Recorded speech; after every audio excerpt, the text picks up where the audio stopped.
2017 Maven, please, sir. Thank you. You're welcome.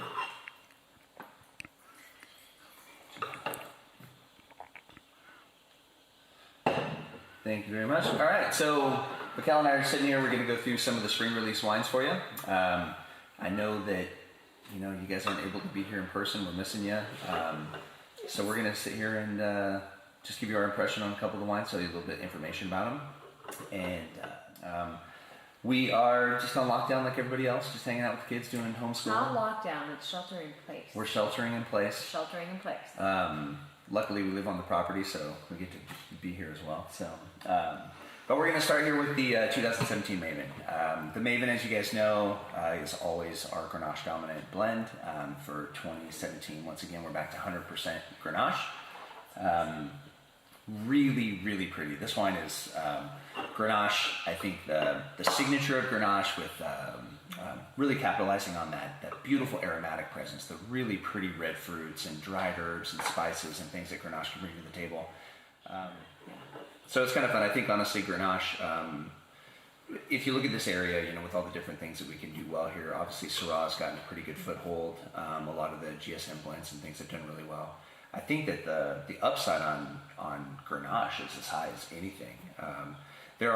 It's one of the most widely grown grape varietals in the world, but certain areas do it phenomenally, right? Obviously Chateauneuf, Gigondas, some places in Spain, some places in Australia.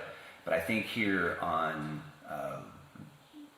kind of in the west side, Willow Creek, Adelaide areas of Paso, man, this has as much potential as anything.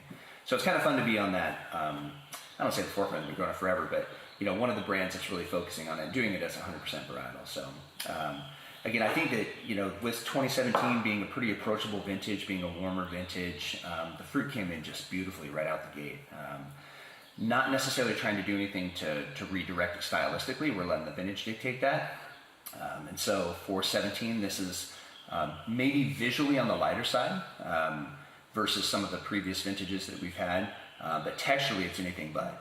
This is one of those wines that you look at it and you may expect one thing, and then all of a sudden you get you go through and you smell the complexities, the depth, the interest, all the stuff that's going on there. And then, when you taste the wine, boom, there's this, overflow of texture and weight and volume and tannin. It's a really beautiful, beautifully made textural wine. So. I definitely get a lot of bright fruit, but there's some good herbal complexity in there, and a little bit of baking spice also. Mm-hmm. But I think the texture is what really gets me right now. Yeah, I love the mouthfeel. Mm-hmm. Do you get any of the floral notes? Yeah, I think well, almost like I don't want to say wisteria, but something a little bit like that. Yeah. Well, one thing that's kind of unique, I'd say, we haven't done this in quite a few years, I guess, because we do a Jamesbury Vineyard designate, so we get Grenache and Syrah from Jamesbury. For 2017, we were much heavier on the Grenache end of it, so we made the Jamesbury Vineyard designate with the Grenache and Syrah. And we were fortunate to have a little bit left over that actually went into the Maven. So it is, most of it comes from Full Draw Vineyard, which is over off Anderson Road near our old property. Really high free lime soils, high density, very modern farming philosophy. As a result, really small clusters, tons of intensity. I think sort of texturally we're getting a lot of that power. Then a piece of this comes from what we had called Zimmerman Vineyard. It's changed hands, but it's over on Vineyard Drive, kind of next to Denner. And a little bit bigger spacing, a little bigger clusters, more graceful, more finesse.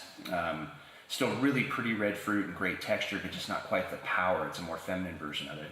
And then with the Jamesbury piece of it, just for whatever reason, I can't explain it, it's just magical from that particular spot. We always get this really distinct floral kind of note to it. And again, Viquel hit I think the nail on the head. She called wisteria. It's like lupins and wisteria and wildflowers, that kind of end of the spectrum. And it's really pretty, and it does some really neat things to it, even in small percentages. So Banshee, of the wines we produce, if there's a wine that's ever going to migrate more toward an older world style, with some of that spice and a lot of the writers use words like garrigue and stuff like that. What is garrigue? I think it's that like dried herbs and forest floor and all those kind of things that they talk about. It's just, it's really got these amazing secondary notes, which are pretty fantastic. And I think a lot of that's due to the Maven. So this is the only wine in the line. I think it's Maven. This for 17, because we were still sort of riding on that confusion between Spanish clones of Maven and Graciano. This does have a little Graciano in it, so we, specified that on the label. As we move forward, as we'll try a little wine later in another segment, that gets the Graciano, the Banshee moving forward should just have Maven, and it's going to be sort of a more true Syrah for this particular wine. So you definitely get those herbal characteristics, not herbaceous like Cab, but more herbal like the herbs of Provence kind of a thing. You get sage and rosemary and lavender and some of these kinds of things, and licorice and some really fun stuff. So the Syrah piece of it is a little different from what we put in, say, Acacia, right? So we're not necessarily looking for quite the that real savory, meaty blueberry cobbler kind of thing from Syrah. We're looking for just complexity factors. If anything, it's as much textural as it is flavor component-wise, or aromatics. So what it does is it really kind of brings the glue for it texturally. The thing that we've always tried to make sure that is sort of front to back, all Torrin wines have this kind of complete package. There's not holes in it. You have a strong forward aromatic or fruit presence. You've got this fantastic mid-weight palate. Then you've got great tannins and a lengthy finish on it. And the Syrah for this really helps do that. I love this wine the second day. I know that might be a lot to ask. People open wines on the counter don't seem to last very long. You need to open up multiple wines. One for the first day and then one for the second day. Yeah. But you also will find that, as these wines have just gone through some shipping and transit and stuff, they're going to have to settle down a little bit. So if you are pretty eager to pop one of these things, I would either give it a full bottle decant, or maybe give it open it up, try it out, and drink it the next day, kind of a thing. There's definitely going to be no shortage of longevity to the wines. The wines are going to age beautifully, but they're really impressive right now, which is pretty fun.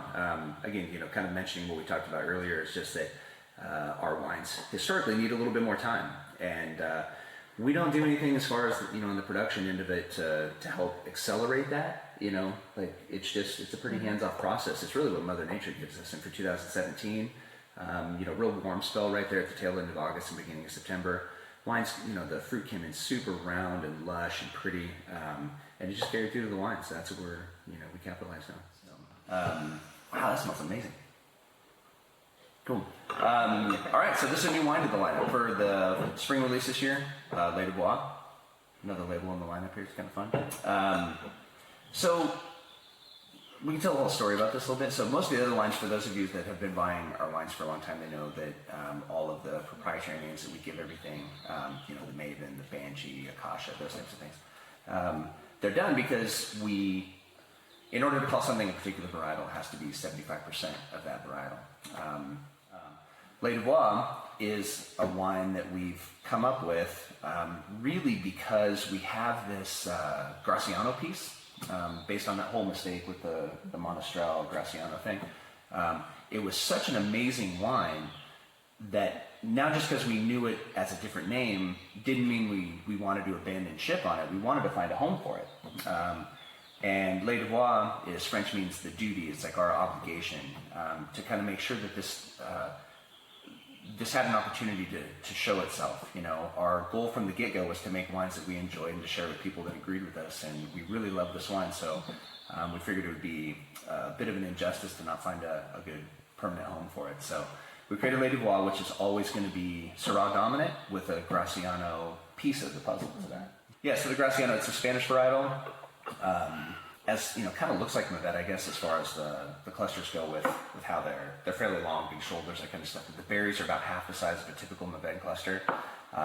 Really dark, great tannins, and again, really good acidity, which is kind of fun. So one of the signature marks of, I'd say, Torrin wines and the Willow Creek District and Syrah in particular, is we're able to get these wines with such intense fruit and structure, this character, almost massive wines that remain graceful. They remain almost light on their feet, comparatively speaking. So they're not monolithic and overly heavy.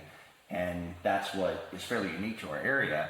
And that's just another tool that we can use with the Graciano to make sure that we keep that freshness, that honesty at the end of the wine, and keep the wines from appearing heavy-handed. So. But the first thing, I think the Syrah piece of it's really carrying a lot of weight here. It really comes through again with more of that almost bacon fat kind of savory meatiness that you get from Syrah, which I absolutely love. Then the Graciano piece comes to more, instead of kind of migrating a little bit more to that like blueberry cobbler kind of baking spice thing, it comes in more like linear. It's more precise with blackberries and more acidity and yeah, sort of more on the black fruit end of the spectrum instead of the blue fruit, I think. But man, that underlying character of the Syrah. So I kind of take it as aromatically, I think the Syrah is doing most of the heavy lifting. And then on the palate, on that back third of it, that's where the Graciano really, kind of carries its weight. Well, because you would think it would be really heavy, and it's not. I mean, it's luscious in your mouthfeel, but it's not like cloyingly sweet or heavy. It's bright. I love the texture of that. It's really good. Yeah.